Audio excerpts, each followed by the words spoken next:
So this video is going to help you with assignment number D16 Electric Simulation Lab. Before I do this, let me just quickly point out, if you scroll all the way down to number D8, the Universal Law Gravity Simulation Lab, and open up your copy of that, this lab, it's very similar to this one right here, Newton's Universal Gravity Simulation Lab. It's almost the same exact lab, except for it's going to be the electricity equation instead of the gravity equation, but almost the exact same stuff is happening. So do this lab first.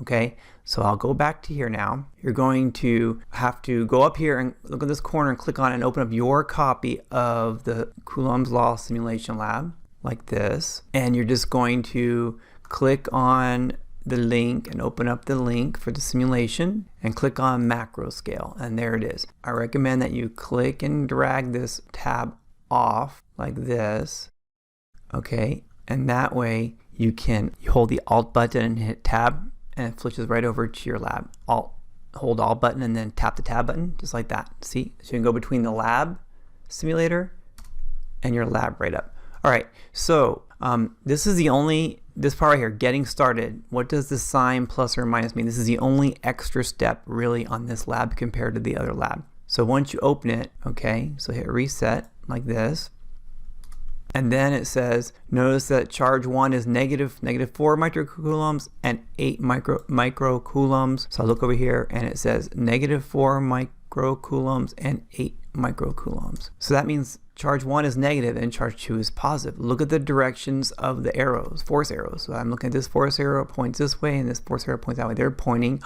look at that, they're pointing towards each other. And then it says, now change it to positive 4 microcoulombs and leave the other one positive. So by clicking the blue arrow, so click the blue arrow and drag it. Now it's positive 4. And now look at the arrows. See what happened to the direction of the arrows? There's different. Watch. Here's negative 4. Look at the arrows.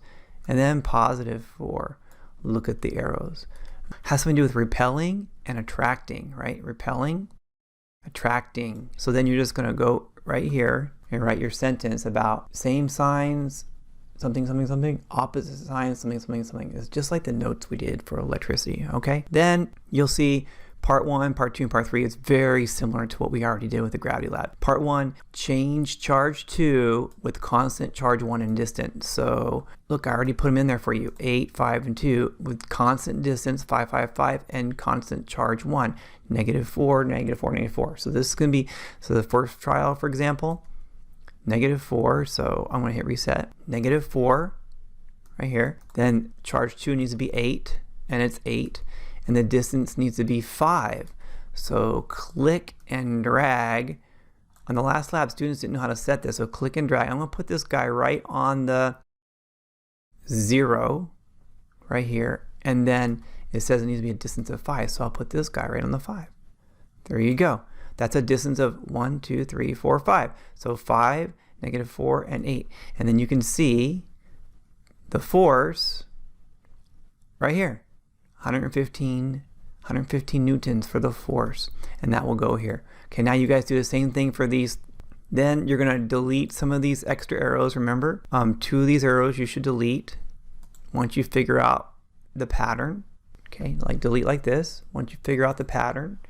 And after you have this filled in, you have your arrows, and then you go in here and double click and make the arrows match. Force up, charge 1 is constant, charge 2 is going down, and distance was constant. And then the constant, this is going to be K, constant. And then delete your extra arrows.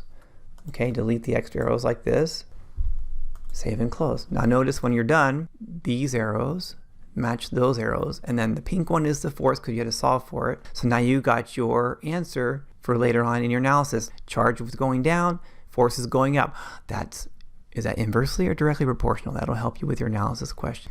Part 2, do the same thing, but now change distance and keep charge 1 and charge 2 constant. So now you gotta change the distance, and it gives you 7, 5, and 3. So you can go back to your lab, you're gonna reset it, and then it's 7, 5, and 3. So I can put this on the 2, I need it 7 away. So 2, 1, 2, 3, 4, 5, 6, I can put this on 9. It's the center, whoops, center. So 2. This will be 1, 2, 3, 4, 5, 6, 7. This is 7, and it says 7. And then I got to go 8 and -4. So 8 and -4, and there's my force right there, 58.7. So you go in here and type it in right there, right? 58.7. And then do the same thing for this last one. You change charge 1 with constant, charge 2, and distance. So these two columns have to be constant, which I helped charge 1. You can make this go up or down depending on how you want, and then you have to measure the forces correctly and fill them in. Okay, then you have the same questions as before in the last lab. How does charge 1 affect the force? How does charge 2 affect the force? How does distance affect the force? And they're directly or inversely proportional. And then your conclusion, same thing as before. Show me 3 ways that you can increase the electrostatic force between 2 charges. 3 ways, okay? And then don't forget to turn it in when you're done.